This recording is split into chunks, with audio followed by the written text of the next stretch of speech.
This will be a conversation incorporating futuristic development exploration, strategic planning and sustainability, and insights into future challenges and opportunities. Please join me in giving them a massive round of applause as we welcome them to the stage today. Well, good morning, everybody. We're so glad to have you all here.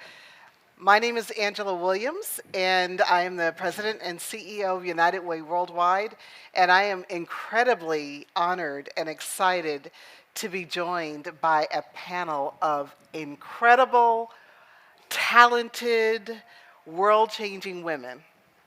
Young women, I might add. And so being on the panel today with them inspires for me hope and excitement for the generation that's coming up behind me and our leaders. I don't even want to use the word future leaders because each of these young women are leaders in their own right. I also want to thank One Young World for the opportunity to be here today. I had the pleasure of being a keynote speaker at One Young World in October in Belfast, Northern Ireland. And that was the first time I had ever engaged with One Young World. I came away just really excited to be around hundreds of young people that are excited about about making a difference in the world for the issues that they face in their local communities and in their countries and in their region. And so now, being here at COP28, we're here to explore issues that affect our planet. As I just said recently to someone, there is no plan B for our planet. So it's vitally important that all of you and all of us are instruments in ensuring that we make a difference now to save our planet. So please join me this morning in welcoming first Karla Godoy da Costa Lima, who is the Executive Secretary of Sustainable Development of Pernambuco in Brazil. Hello everyone. I'd also like to introduce Joy Egbe, who is the Chief Impact Officer for New Digit in Nigeria. Hi, good to be here. I also want to welcome Rumaitha Al Busaidi. I am so sorry, Al Busaidi. Yes, you got it right. Yeah. Who is incredible. And just before we came up on stage, I said, okay, we're going to have to do something together in the U.S., but she's in Oman. She's a member of the Arab Youth Council for Climate Change and just presented a white paper to the leaders yesterday on what the youth think in this region about climate change. Wow. And last, but of course not least, is Leticia Meque, climate advocator at Youth Climate Action Coalition, Mozambique. Thank you. So, even if we were to stay here all day, we wouldn't even begin to tap the wisdom of these young women and what they have to share about the issue today. But what I do want to do is start with a very general question so that you can hear from each of them. And then what I'd like to do is, if we have time, continue to have further discussion. But I don't know if the organizers are allowing us to take comments or questions from the audience. But if you are, I certainly think that would be wonderful to hear from you as well, because all of us are in this together. So, because you all have varied expertise, but yet you have the same goal in mind as world changers and addressing climate, here's the question. In your respective areas of expertise, what do you see as the most promising developments, innovations, or trends that will shape the future of sustainable development? So we'll start with Joy and go down the line. Sure. Yes, thank you for that question. I think the concept or the subject of sustainable development has evolved over time, even before the general established sustainable goals, which was in 2015. The world we live in right now has always seen a need of, sustainably using our resources, to, at the same time, developed economic capacity and social well-being. So the term has always been, we've seen a need to do that. However, the recent or the current sustainable concept that we talked about right now, emphasis placed more on environmental sustainability, social well-being, and economic capacity, because these three things are interconnected, and you can't solve one and leave the other. And if you look into the climate change or the world climate change, it's interconnected to everything.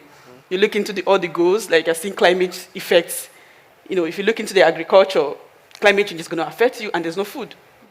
Every single thing is interconnected. So in terms of what are the trending things that we think we can put in place for our world to be a better place in the next 100 years to come is basically, I know there have been a lot of, for me, I work in the energy sector, and my goal is to eradicate energy poverty in Africa, starting from my country, Nigeria. So I know there have been a lot of innovation and trend on how we can R&D research on energy storage, energy efficiency and optimization. But I also believe that because I work in green hydrogen, we're talking about it backstage, and it's something that has a potential to elevate the world in terms of energy access. But we're not talking about it that much. There's not much buzz around it the way I think we should talk about it. For someone like me that I come from Africa, where we have a lot of space, we have the wind, we have the sun, and we're still dealing with energy poverty. Hydrogen just, like the general saying, hydrogen is the energy of the future. It has the potential to transform our world. All we need is investment into innovation, R&D, and the rest is sustainable future.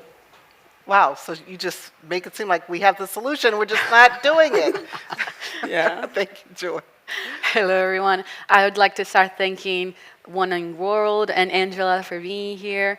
If I may, I would like to talk about two things. As a young political scientist and a government actor, I think that the trend that I'm seeing is youth participation. I think that youth participation is way more present now in national and international debates. I think that we have the chance and the power to influence, to create the future that we want, and to participate creating in that future. I think that climate change is going to impact so much in our futures. Like when I do the math and I calculate like, oh my gosh, how old am I going to be like in 2040 or like 2030 or in COP30? Like what is that for me? Like what is waiting for me there? And another thing is technological development. I think, as Joy said, like we have there like green hydrogen, blue hydrogen, or so many other technological solutions that we are developing and that we can develop in the future, that when I think about, I don't see the future with that much fear, but with hope. But we do need to act fast. We do need to be more active in actually delivering, because we don't have that much time.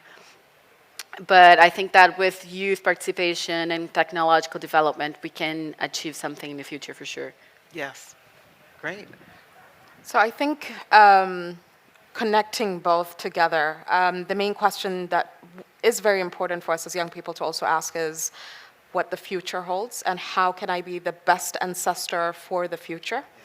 And I think that is a question that has been grappling with my mind for a very long time, as in what can I actually do?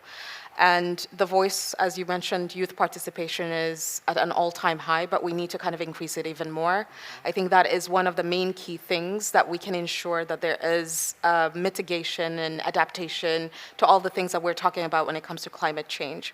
But also, ideally, we have technologies that already exist, but we need to kind of push that momentum forward, be it in hydrogen or energy efficiency, or be it in nature-based solutions, specifically when it comes to our relationship with nature, which is kind of far removed as we kind of embrace a lot of technological advances. So how do we kind of capitalize on that and the knowledge that we already have from our ancestors to kind of connect things together?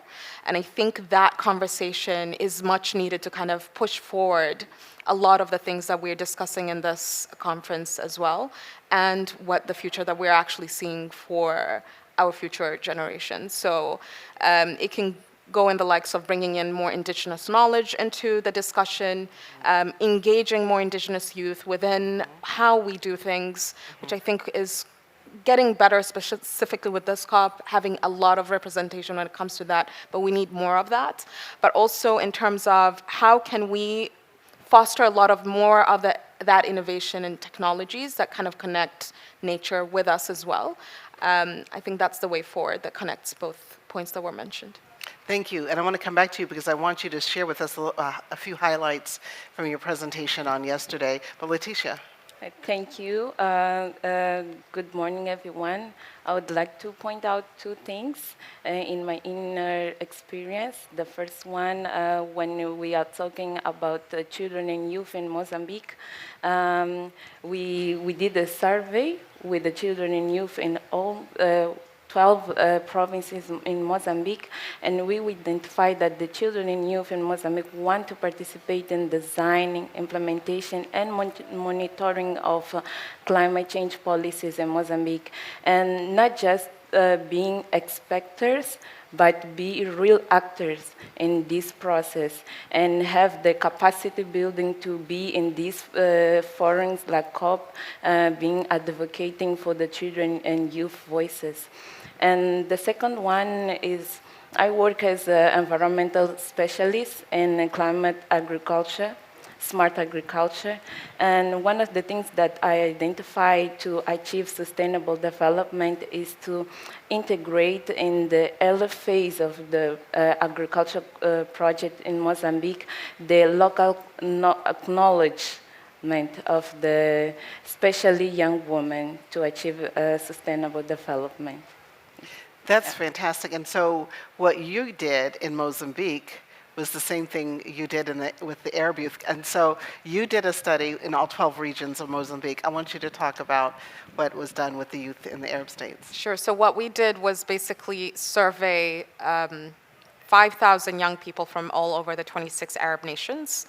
This is the first of its kind study because unfortunately for a lot of the studies that you tend to search for, it's quite selective in terms of which region you're speaking about. And the priorities, I can tell you right now, of all 26 countries are completely different.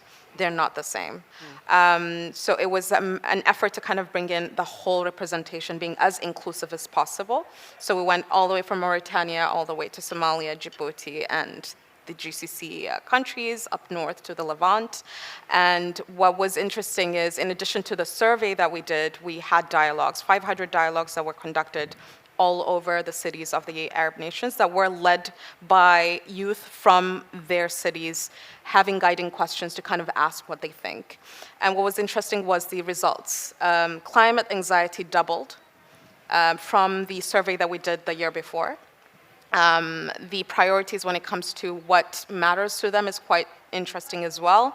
So you have Sudan specifically that are witnessing conflict at the moment, and their priority kind of went high in terms of having peace more than climate change. Yes. While you have the GCC countries who are experiencing extreme heat, which I think everyone has been complaining about right now.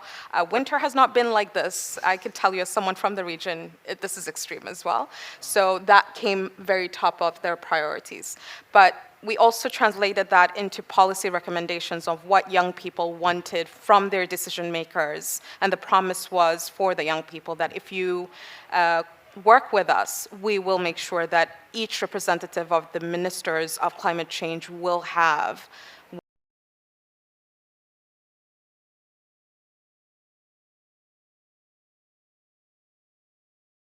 unfortunately for the Arab countries, a lot of the ministers of youth are actually not young people.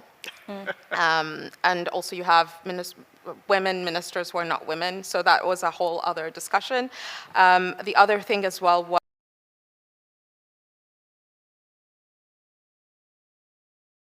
a lot of budding young researchers that would like to kind of unlock that financing. And the last thing was to really cultivate those innovations that are coming out of the region to really push forward that agenda. Those were the three main top priorities for policy recommendations that needed to kind of be included. At the moment, none of those policies, all three are not included, except for the UAE that have a quota when it comes to youth participation. All the other 25 don't have any. So that kind of spurred a lot of discussions, very uncomfortable yesterday because everyone was trying to kind of justify a lot of their priorities as well. But overall, it was a success, I would say, to really bring in those voices in. Well, Wow. that's fantastic. Yes. So one of the things, Joy, that you mentioned was the interconnectedness, and that they're all aspects that tie into environment. But I want you all to, just from your own personal experiences and your points of view and advocacy, what do you see, or what would you say are some of the discussions that we need to have about interconnectivity, whether it's mental health, whether it's education, whether it's, what are you all saying, health? What is your perspective?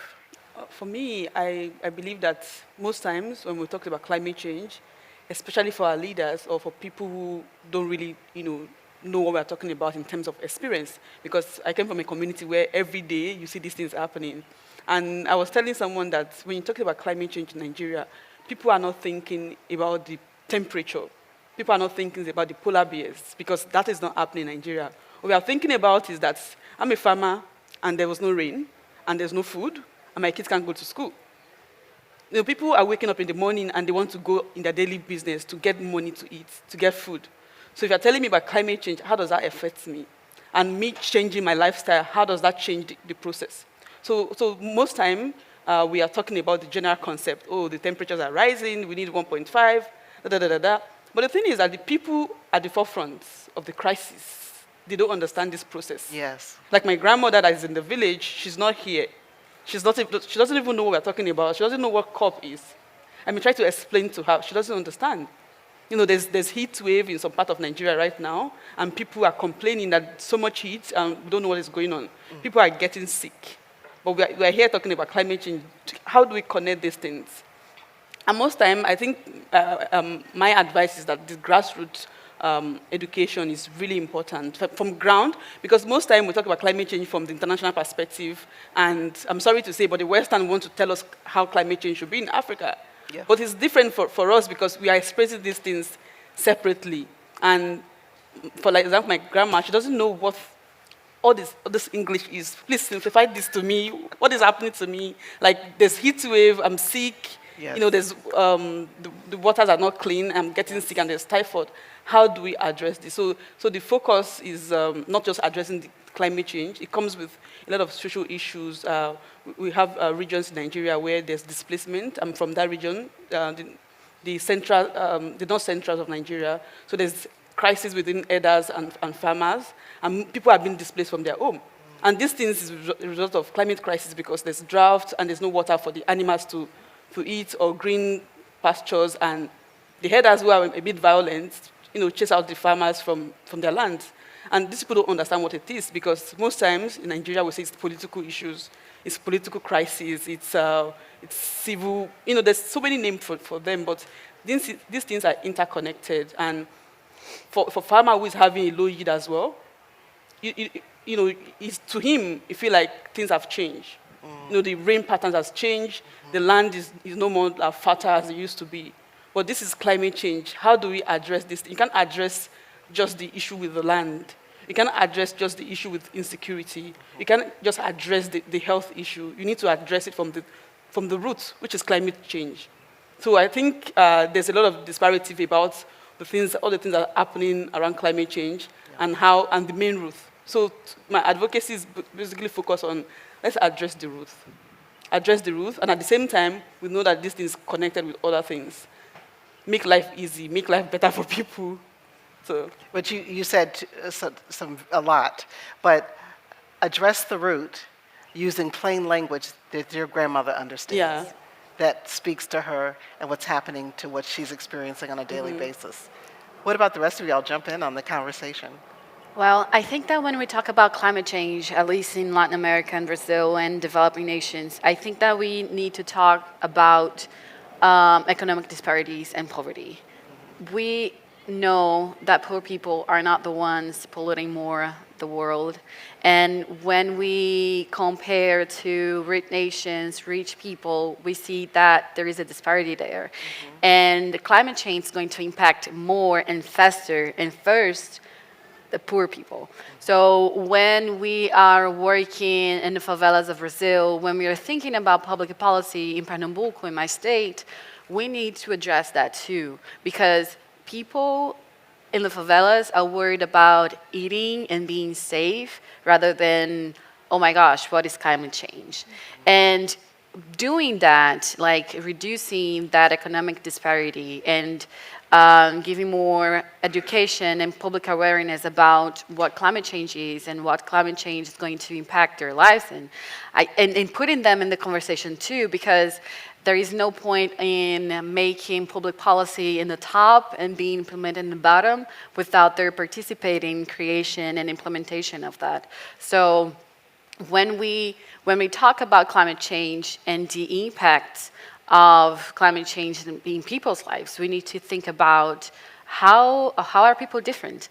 How is climate change going to impact their lives in different ways, and how can we put them in the conversation, being part of the answer, but also taking into consideration that they are also different, right? Like the impacts are different. I think that if we reduce economic disparities, we are also going to help tackling climate change too. Yes, thank you. Do you Yeah, want to you go on? can. Please. I would like to share about the experience of Mozambique, and I will stick with Joy because I will do the interconnection about climate change, food security, and be safe. When we are talking about cyclones, in Mozambique in 2019 we faced Idai cyclone, Kenneth cyclone, and so on, 5 cyclones in 2 years. Wow. And what I would say for people in Mozambique or trying to explain what is climate change, where the people want to be safe. And when we are with the smallholder farmers, they want to know what they're gonna eat in the other day. So I think again we need to always have the conversation with the smallholder farmers, with the children and youth, and how we can together overcome the challenge of climate change in the grassroots solutions. So it's something that I wanted to share with you. Yeah. I'll add on to the importance of inclusivity. You mentioned a bit about economic disparity, and we know that, for instance, women are more facing the brunt of climate change more than others. And one of the key ways that we could also kind of come together is kind of ensure that women have the basic skills to actually have climate resilience. I'll give you an example of where I come from. So like Mozambique, we now have cyclones, and based on the latest studies, climate studies for the country, we're expecting to have a Category 5 cyclone once every 5 years, which is quite intense. But in the same time, when we look at who has the basic resilience skills, majority of the women don't swim, don't know how to survive basically in these instances because they're kind of sheltered as a result of how the society is constructed. And I think it's quite important to kind of keep that in mind as well, to ensure that the entire of society is within the same par and level to be able to survive these issues. Like they'll be able, if women are able to swim, they'll be able to save a lot of their family members from drowning rather than not and waiting for someone to save them. Just a very simple example. Giving that economic empowerment as well to be able to own lands, to be able to have that agricultural sources of income and whatnot, not being the person or the gender that is expected to stay at home to take care of the family while everyone else is out there earning a living. So I think that inclusivity is very important to be included in the discussion, to really have everyone within the same level when it comes to really, are we all ready to kind of face the impacts of climate change? And are we all empowered by policies to actually be participating in these systems in the right way to ensure that we're all adapting and mitigating together? So something you just said about the policies was going to be my next question to you all. If you were, because there's just so layers upon layers upon layers of issues in terms of preparedness, in terms of economic mobility, in terms of education, just so much. But if you were, from your country's lens, to identify one key policy that needs to be implemented now that would have the most effect, what would it be? Just transition. What is Just energy transition. Energy transition. Just energy transition. I think that if we implement that in my state in a just way, we're going to go way, way, way farther. And when I say a just transition, I say, well, when you implement and when you think about public policy to develop solar, wind, any kind of natural energy source generation stuff, you need to create the opportunities and the possibilities for people in the region to develop with the solution. So we are talking about this decentralized way of producing energy, or we're talking about how can green hydrogen impact their lives in a better way. Are we going to produce green hydrogen for to export, or are we going to produce green hydrogen to decarbonize our own industry and economy? I think if we implement a just energy transition, we are going to do great. That's the first step, actually. I'll add on to that adaptation. So even in hydrogen, a lot of the developments are by the coastal areas because it's near the ports. Yes. Yeah. And we have, I think, we talk a lot about energy transition and mitigation, which is a lot of reducing carbon and really capturing it and whatnot. But we tend to forget that there's other impacts as well that are going to impact those centers, and we're not doing enough. Like the entire world is not doing enough when it comes to adapting to a new world where you will have constant impacts of climate change. So how do you mesh them together where you have those plans but also ensure that those plans are not devastated because you have a cyclone or a huge hurricane that kind of wipes out the entire development. Yeah. Exactly. So I think that is needed as well. Yeah. So, Yes, okay. Okay, so for me, I'm going to just build on what I just said, because it's country specific and it's regional specific. One of the major issues that we face in Nigeria, like everyone like the two of them have said, is actually the issue of energy access. So if we can develop good policies, strategic ones, that help us to, right now the issue may not be decarbonizing, but the issue should be energy access. And what kind of energy are people accessing? Is it the clean one, or what we're telling the developed nation to phase out from? So if we can have that strategic plans, because right now Nigeria is 200 plus million people, and just 45% have access to electricity. So the remaining 55%, they're living in energy poverty. So those people, if we're trying to electrify Nigeria, what kind of energy source are we giving to them? Are they leaping, or they're going to follow the old path? So we need a good framework that says, okay, we're going to electrify this 100 million people who are living in energy poverty, but what kind of energy source are we giving to them? If we have this plans in place, I think it's going to solve a lot of issues, because we know how energy control a lot of economical and social well-being of the country. And just to add to that, I think one other thing is we need a lot of policy that puts young people at the table. If young people can be on the table, there are a lot of things that we are passionate about. We know what to do. We know what to do. Just give us, the You're telling us older folks, move out of the way? I think you're right.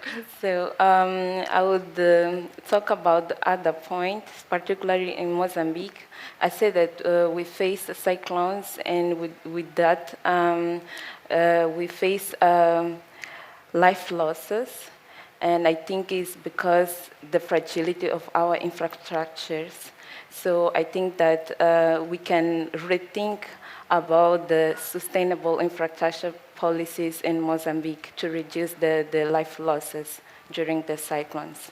Yeah. So I'm going to get personal now, because you all are incredible young women. So So I want you to share with us a little bit of your individual stories. How did you get here to this chair that you're sitting in, and to have the knowledge and the thoughts and the work that you're doing now around energy? Tell us a little bit about how you got to where you are today. Okay, I am environmental engineer. I think the first one in my family. And I started doing volunteering in Mozambique.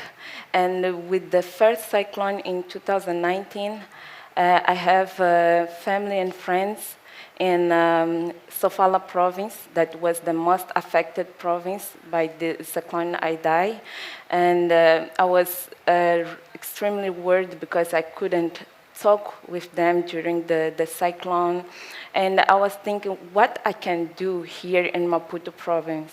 So I started a movement with other youth to bring together everything that we could, base materials.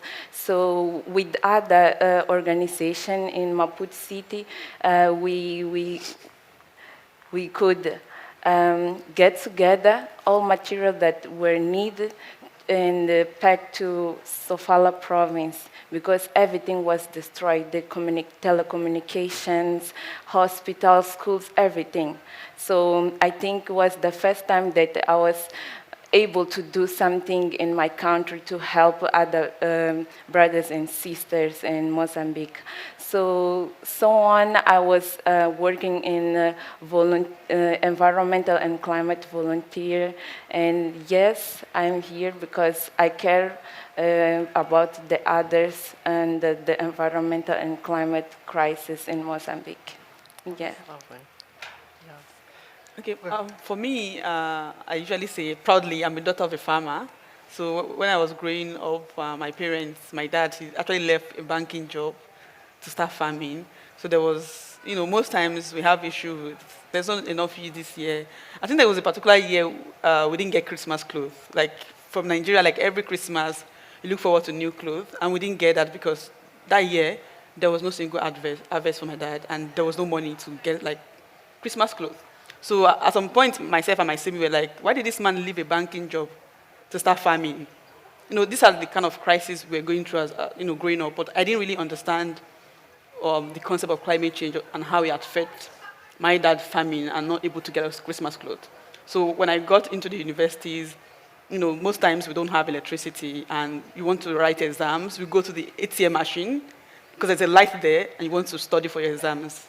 So these were issues that we were facing then growing up and in these universities, and I have so many friends who are complaining that these things, we've been experiencing these things since we're young. When is it going to end? And I used to be part of a research group. We were like, okay, we can do something with our research knowledge because I studied maritime engineering. So that we can do something with this knowledge. We came up and said, let's go around educating people and telling them, asking them if they have the same experience and see what we can do. So I became an advocate. I'm still an advocate anyways. I became an advocate for climate change, but going to these communities and village and telling them, oh, fossil fuel is bad, cutting down firewood is not good for the environment. We were doing that for 1 year, but I discovered that I was just saying these things because I'm telling them not to cut down firewood to cook. So how are they going to eat? Yes. I'm telling them not to use fossil fuel generator. Like, how are they going to sleep? So if I'm, this is like me taking up their livelihood, which is more worse than climate change. So we come up with the idea and said, let's look for how we can give them this energy access. So at the point I discovered that awareness alone is not just enough. We need to incorporate solution, impact-driven solution into awareness. So from there, I, transit from just being an activist or going around advocating to entrepreneurship. So here I am today by the grace of God. Wow, so a cyclone, no Christmas clothes, and presents too. Okay, I think that the story, I think that to talk about why and how I'm here today, I need to talk about the stories of other women that came before me. I was born and raised in a favela in Recife. It's called Nova Divina, and I'm really proud of saying that because I know that I represent these people, and that it's really, really hard to see someone from that region and from that place to occupy spaces like that. So I'm really proud. I'm not ashamed or anything. And I was born and raised by really strong women, and my grandmother is one of them. She ran away from the backcountry of the state because of droughts, looking for better opportunities in the city. And she was one of the first persons to found the favela that I was born and raised. So like I was always included in that political situation, a feeling of belonging and fighting for better opportunities. But I knew that with the lack of opportunities and economic options, education was the only way out. So I was the first person to graduate from college in my whole family. And I think that I knew that to empower the people, I had to be empowered first and get education. So I would try and help to find better ways and better solutions for the problems that we faced.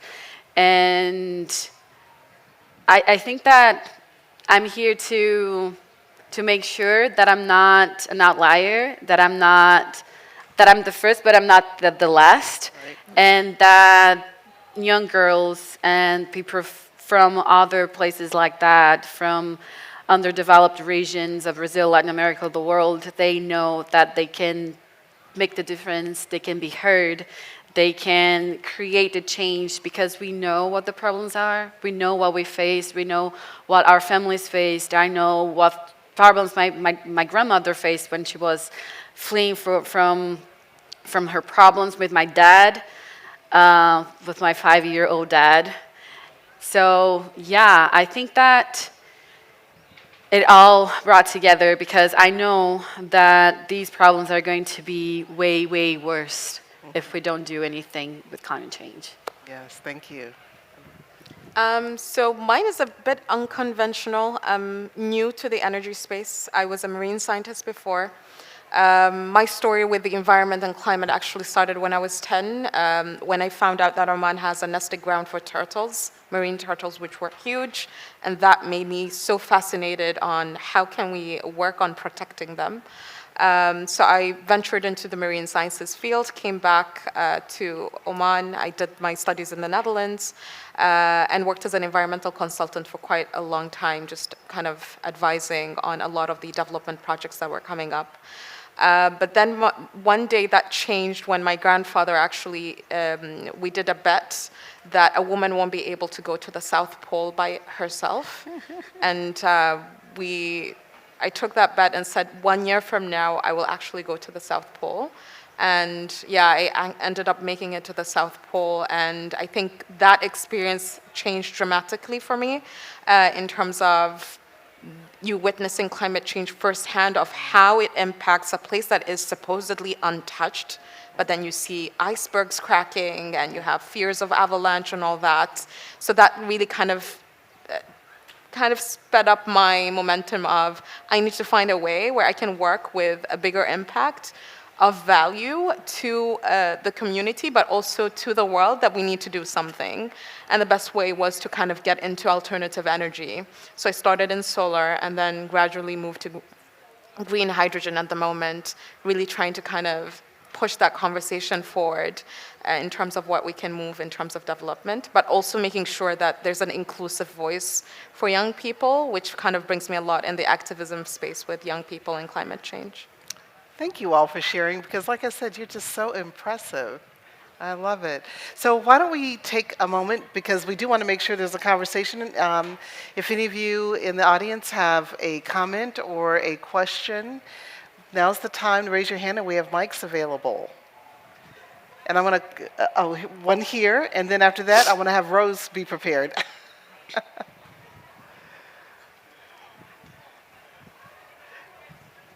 And then after Rose, we'll go back. Thanks. Thank you so much. Really inspiring to see all the amazing women on one panel sharing different stories and mostly solutions. I think I've just realized there's a commonality on energy, at least for the two, green hydrogen. Then I was also wondering, because those seem to be attached to your jobs and the work you're doing. Is there anything else that you are doing separate from your jobs that is creating impact and adaptive, capacities of different communities? But also, how are you able to balance all these many things, your job, your, advocacy, passion-related work and your life? Thank you. Okay, Any one of you can jump in. I'll go first, but she's my friend too. But anyways, Rose, thank you for sharing and also for that questions. Basically, I've shared with a lot of people that the energy we are providing for the energy technologies are actually community focused. They are not. We are trying to give this energy to rural communities who have little or no access to electricity. And outside of that, one of our also major focus is green skill. Because if we're really going to decarbonize and shift the global economy from fossil fuel, you need to shift the workforce as well. Mm-hmm. So what capacity are we building on that? So we're also focused on, educating fresh graduates or unemployed graduates who doesn't have idea of, when you talk about green space, don't really know what you're talking about. Trying to create that awareness and also give them the necessary skills and capacity to be ready for the green job. Because in the next 50 years, we're not going to be talking about petroleum and every other thing. So the workforce is going to be green. How do we ensure that people have the capacity to fit into that? So we're trying to, right now we're revolutionizing the green space, like the IT technology, the way it was. So, and in terms of, balancing the work, you know how it is already. You have your professional work, you have your advocacy, then you have to be all of this COP. This is what we do for the planet, like I usually tell people. So it comes with a lot of sacrifice of 3 hours of sleep in a day and trying to balance everything. So yeah. You don't balance. You just try to do the things that you really want to do and to survive in the meanwhile. But I was in another panel about gender disparities and climate change, and I think it talked about jobs and green jobs and everything.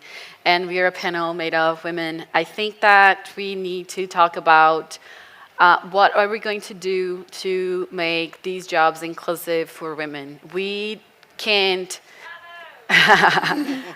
tell women that they need to choose between what they want to do professionally and if they want to have children. We need to ensure that these women can do both and that we can choose whatever we want to do. Like if we want to go to green energy, you go ahead, do it. If you want to do something for industry, decarbonizing industries, you can also do it. STEM technology, go ahead, girl, do it, sister. But you can also have your family. You can also take care of your house. Or if you don't, go ahead, don't do it. So we need to make sure that we can choose. It's options, right? Yeah. That we can balance that too. Yeah, and I would say also not to put all women in the same box of they want to do both. Maybe they don't want to do any of them. So that stereotype as well within us as women as well, assuming that we all want the same things, we need to kind of move that discussion away because that's how, unfortunately, a lot of men think, you all want to have babies or you all want to be professional women. For me, I would say balancing, Google Calendar has been my friend.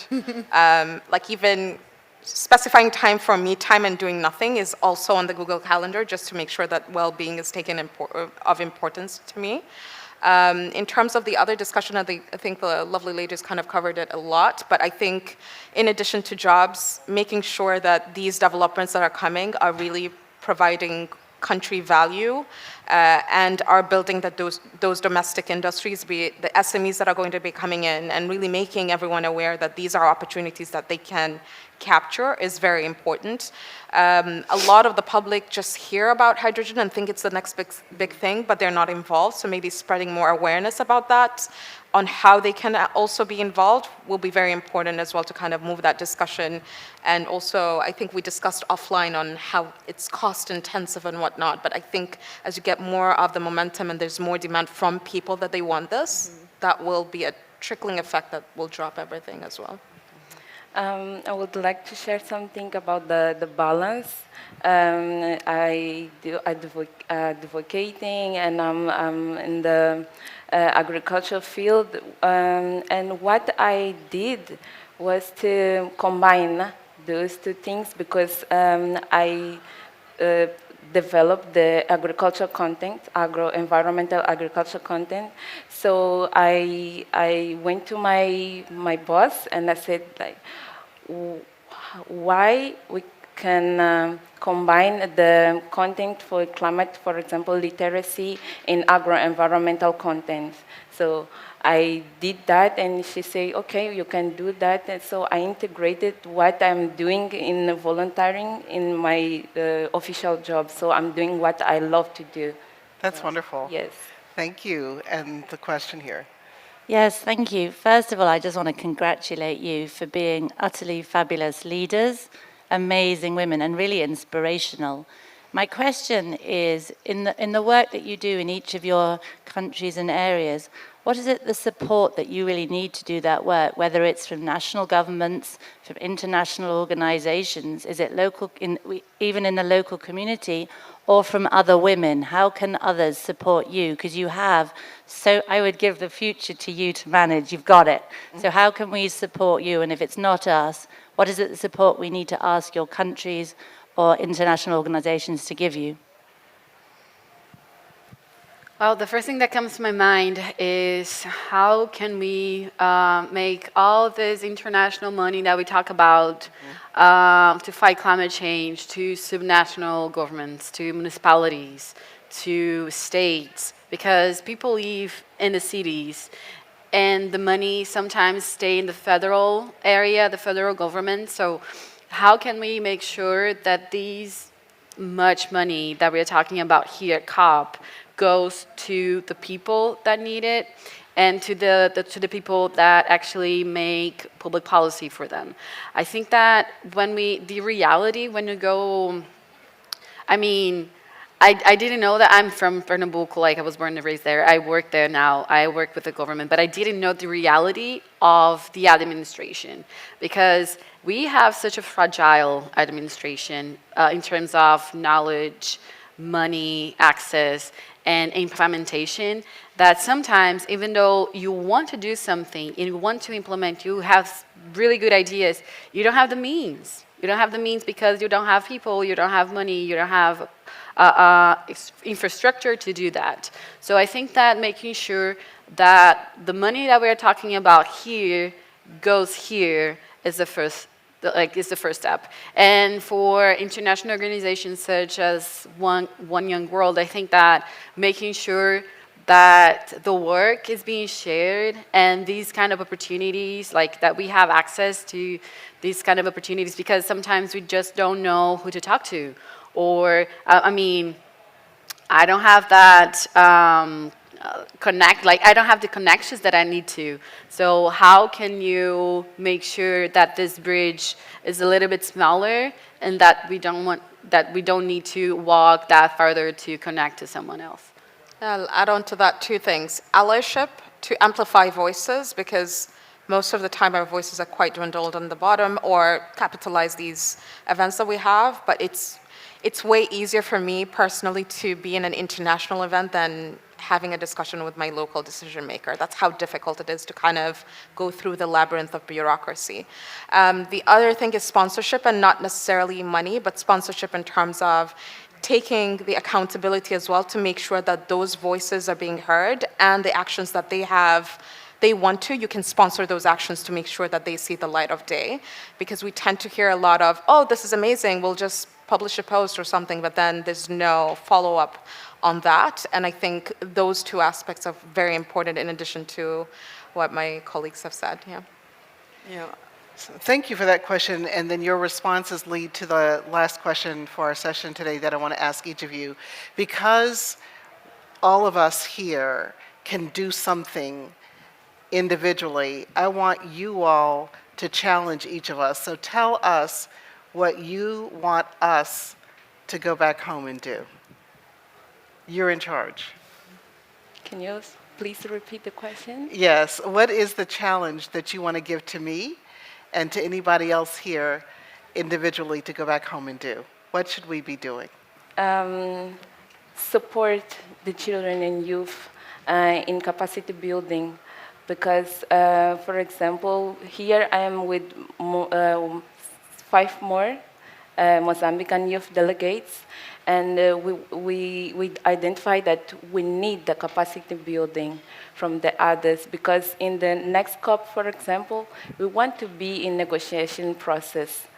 So we need more capacity building for us be able to be there negotiating for our country and to the children and youth from Mozambique. Yeah. Yeah. For me, I would say I will end with what I actually said at the beginning, and maybe it's a question to you, and then you can take the action the way that you see fit. What would it take for you to be considered a good ancestor? Mm-hmm. That's it. That's it. Wow. I think I would say vote green, vote young, and vote black when you go back home. So just make sure that the politicians, that your vote represent what you want for the world. Yeah.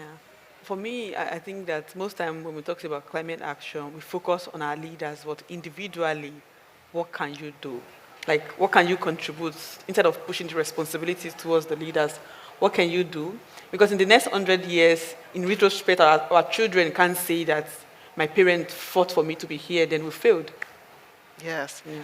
Well, I tell you, I'm leaving this discussion today really inspired, and I am taking your challenges back, and they are recorded, so I'll make sure to go back and write them down. And I just thank you all for your insight, your wisdom, your energy, your love for your people, for the planet, and for our future. So let's give our panelists a warm round of applause. Thank you all for being here.